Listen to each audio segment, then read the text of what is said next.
Postpartum depression is a common experience, but some moms still struggle in silence. My name is Clarissa Garcia. I'm from Brownsville, Texas, South Texas. My experience with postpartum depression was a whole new thing. I've always kind of been an anxious person. I've had anxiety for a long time. I was diagnosed very early on with gestational diabetes. They brought me in and told me that they were going to prescribe me insulin. That alone already was pretty taxing on me and on my mental health, because I think it just set me on that path of already being riddled with anxiety early on. And then when I finally had my little prize there, I didn't feel like I had my little prize. I felt a disconnect emotion-wise, and I felt fear. I was afraid. Is she going to be sick, or is something going to be wrong? Did I do something wrong? What's going to happen now that she's here? What do I do next? Am I okay? I fell in love in my soul, but my heart wasn't connecting with her. I immediately felt tremendous guilt. I didn't get that same nurturing, overwhelming happiness mother feeling, and it's something you don't want to admit to yourself. Years ago, my dad passed when I was 21. During that time, I had a really hard time with his passing, and I wanted to look for help, and I couldn't find it, because the counselors and therapists, they don't exist in these smaller towns. So when this happened to me, I knew, I'm going to have a harder time. I don't think I'm going to be able to find anybody. What resources are there? And like I said, it was just hard to admit to myself, and even harder to admit to somebody else, and to speak the words you know what, I think something's wrong. I'm not feeling what I know I should feel. I'm not connecting the way that I know I should connect. I was mostly talking to my doctor at the beginning, because, there was that feeling of, I didn't want to worry anybody. I was for one, if I tell my mom, she's going to worry. I don't want to worry her. I don't want to disappoint her. It was just kind of let me handle this myself.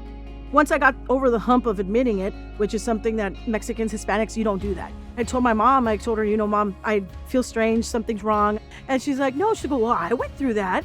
And she told me the same thing. She's like, I experienced a lot of different things. And it was just amazing to me that I would have thought definitely, my mom would have been like, what do you mean? No, me never. I was very incorrect. And it was very enlightening for me to see that I wasn't alone. My doctor, he was really helpful, because he was, concerned and very genuine, and he listened to me. He gave me the option of if I wanted to take medicine or I wanted to go and try a medication.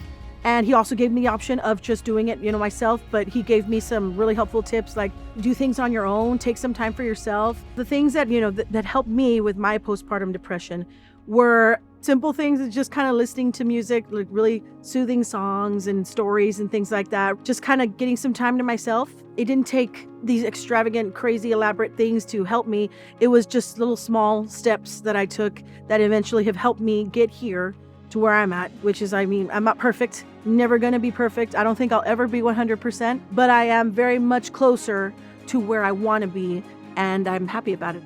You're not alone, and it's okay to ask, and it's okay to talk about it. There are people out there that will help you, and you just have to look for it.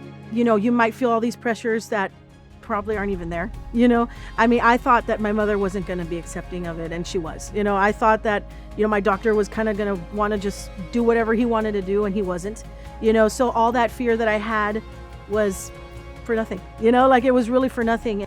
I feel like I was always that same person. It's just that something was off, something was wrong, and I needed help, and I was very lucky that I said something and I got it.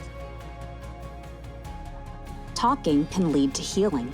Call or text the National Maternal Mental Health Hotline at 1-833-TLC-MAMA, 1-833-852-6262. If you're having thoughts of harm to yourself or your baby, please call the Suicide and Crisis Lifeline at 988 for free and confidential support. Learn more and find resources for postpartum depression. Visit womenshealth.gov/talkingppd.